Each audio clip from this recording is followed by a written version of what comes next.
안녕하세요. 토토웨이입니다.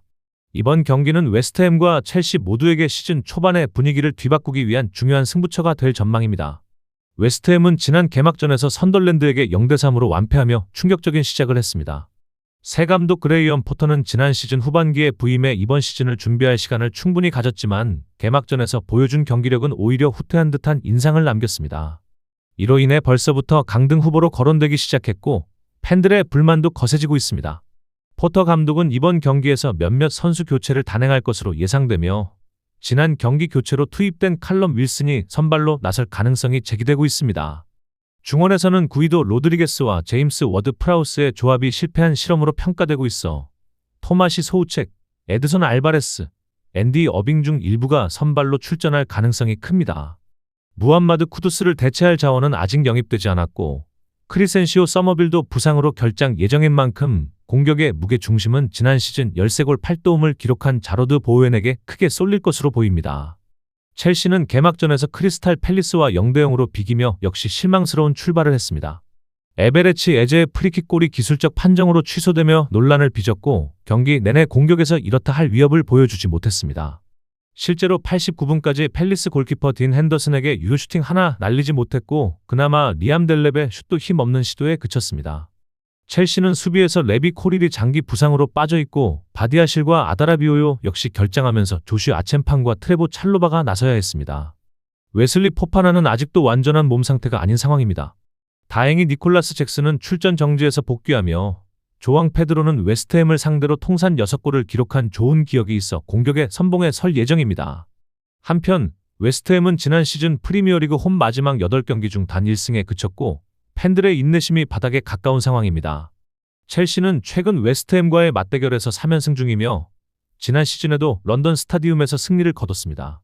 그러나 첼시가 같은 장소에서 2연승을 기록한 건 무려 11년 전의 일이었으며 지난 11번의 원정 맞대결 중 단 3승만을 거둘 정도로 쉽지 않은 경기장을 상대하게 됩니다. 첼시의 원정 부진은 지난 시즌에도 계속되었고 최근 리그 원정 11경기 중 단 2승에 그쳤습니다. 이번 경기를 포함해 다음 3경기가 모두 런던 더비라는 점에서 만약 승점을 제대로 확보하지 못한다면 조기의 우승 경쟁에서 멀어질 수 있다는 우려도 나오고 있습니다. 웨스트햄은 홈에서 분위기 반전을 노리며 첼시는 무기력했던 개막전의 흐름을 바꾸려 할 것입니다. 양팀 모두 완성도 면에서 의문점이 많고 부상 및 전력 누수도 겹쳐 팽팽한 접전이 예상됩니다. 첼시의 원정 부진과 웨스트햄의 홈 반등 의지가 맞물려 무승부 가능성이 높아 보입니다. 이번 경기에서는 더비 카운티와 브리스톨 시티가 맞붙으며 시즌 초반 분위기를 가를 중요한 승부가 예상됩니다. 더비는 현재 전력에 큰 손실을 안고 있습니다.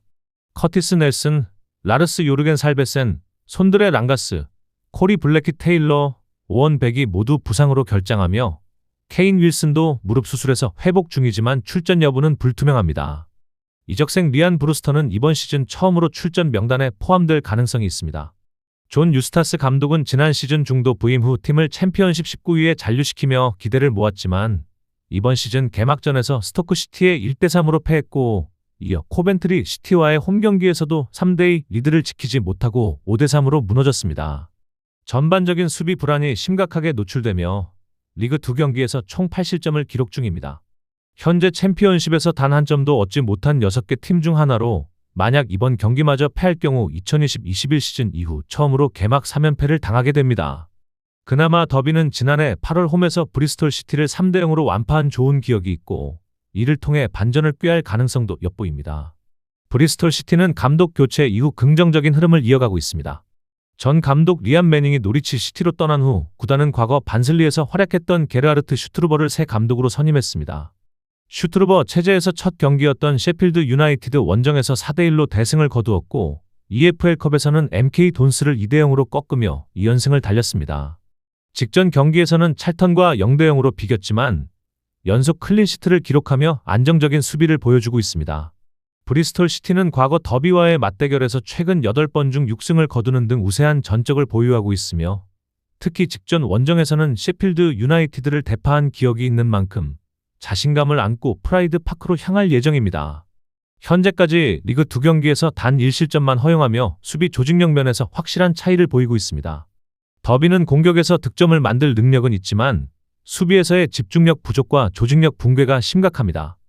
반면 브리스톨 시티는 공격과 수비 모두에서 균형을 유지하며 경기 흐름을 주도할 수 있는 팀으로 보입니다.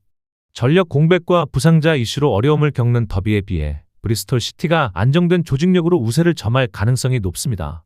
더비가 홈에서 한 골은 기록할 수 있겠지만 수비 문제로 인해 다시 한번 패배를 안을 가능성이 큽니다. 브리스톨 시티는 연속 원정 승리를 기록하며 상위권 도약을 노릴 수 있습니다. 바이에른 뮌헨과 RB 라이프치히의 맞대결은 2025-26 시즌 분데스리가 개막전의 하이라이트 중 하나로 양팀 모두 개막전부터 중요한 시험대에 오르게 됩니다.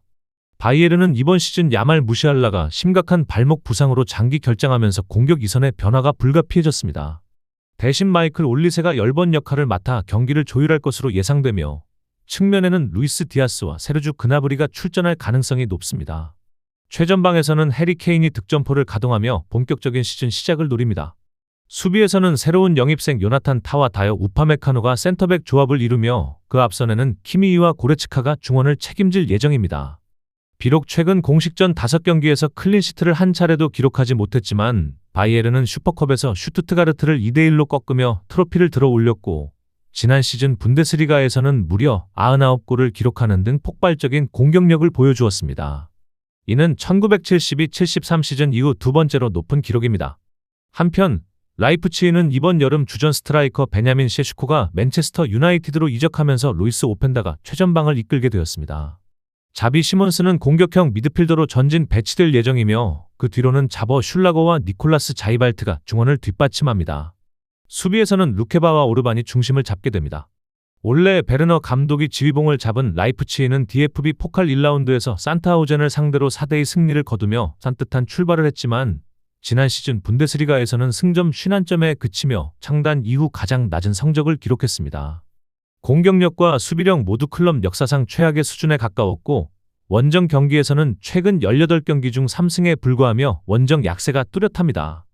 특히 바이에른과의 최근 4번의 맞대결에서 2패 2무를 기록하며 승리를 챙기지 못했고 지난 시즌 막판 5경기에서도 승리가 없어 경기력 측면에서 확실한 반등이 필요한 상황입니다. 무시알라의 공백에도 불구하고 바이에른은 해리 케인, 올리세, 디아스 등 다양한 공격 자원을 보유하고 있으며 홈에서의 강한 화력을 바탕으로 시즌 초반 기세를 이어가려 할 것입니다. 라이프치히 역시 새 시즌을 새 감독과 함께 시작하며 전술적 실험 중이지만 원정에서의 불안정함과 수비력 저하가 여전히 숙제로 남아 있습니다.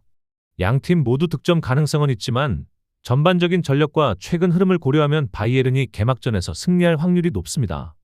홈 이점을 살린 바이에른이 다득점 승리를 거두며 시즌 초반 기선 제압에 성공할 가능성이 큽니다. 이번 경기는 파리 생제르맹과 앙제의 맞대결로 객관적인 전력 차이를 감안했을 때 PSG의 우세가 예상되는 흐름입니다. 리그 개막전에서 낭트를 1대0으로 꺾으며 무난한 출발을 알린 PSG는 이번에도 홈에서 연승을 노립니다. 다만 일부 이탈자는 존재합니다. 프레스넬 킴펜베는 바이러스 증상으로, 세니 마율루는 허벅지 부상으로 출전 여부가 불투명하며 잘루이지 돈나룸마는 여전히 전력 외로 분류된 상태입니다. 이로 인해 새로운 골키퍼 루카스 셰발리에가 파르크 대 프랑스에서 리그 홈 데뷔전을 치를 예정입니다. 낭트전에서는 마르키뉴스, 우스만 덴벨레, 흐비차 크바라체엘리아, 데지레 두에, 누노 멘데스, 아슈라프 하키미 등 주축 자원들이 대거 휴식을 취했는데요. 이번 경기를 통해 이들 대부분이 선발 라인업에 복귀할 가능성이 높아졌습니다. 하지만 지난 시즌 앙제를 상대로 멀티골을 기록했던 브래들리 바르콜라와 이강인의 기용 여부는 여전히 고민거리입니다. 특히 조앙 네베스가 징계 복귀와 함께 중앙 미드필더 자리를 노리고 있어 이강인의 선발 여부는 큰 관심 포인트가 될 전망입니다. 반면 앙제는 리그 복귀팀 파리 FC를 상대로 1대0 승리를 챙기며 시즌을 시작했습니다. 다만 후반에 루이 무통이 퇴장을 당했고 이번 경기에서는 징계로 결장합니다. 여기에 지난 시즌 팀 내 두 번째로 많은 6골을 기록한 히마드 압델리도 부상으로 빠지며 공격 자원이 다소 제한적인 상황입니다. 공격진에서는 에스테반 르포울이 유일하게 믿을 수 있는 자원으로 나설 예정이지만 PSG 수비를 상대로 고립될 가능성도 있습니다. 양 팀의 맞대결 전적을 살펴보면 PSG는 2015년 이후 앙제와의 경기에서 무려 18연승을 기록 중입니다. 특히 지난 시즌 두 차례 맞대결 모두 루이스 엘리케 감독 체제에서 PSG가 승리를 가져갔고 슈팅수에서도 큰 격차를 보여주는 등 경기력 차이가 명확히 드러났습니다. 이번 경기에서도 PSG는 주요 선수들의 복귀와 함께 더욱 강한 전력을 갖추고 나오며 리그 초반 분위기를 확실히 끌어올릴 기회를 맞이했습니다. 반대로 앙제는 파리 FC전에서도 퇴장 변수 속에 어렵게 승리를 챙긴 만큼 PSG 같은 강팀을 상대로 수비적인 운영이 어느 정도 통할 수 있을지 의문입니다. 결론적으로 이번 경기는 PSG가 경기 주도권을 장악하고 일방적인 흐름 속에서 클린시트 승리를 거둘 가능성이 높습니다. 이강인과 조앙 네베스의 미드필드 기용 여부도 함께 주목해볼 만한 포인트가 될 것입니다.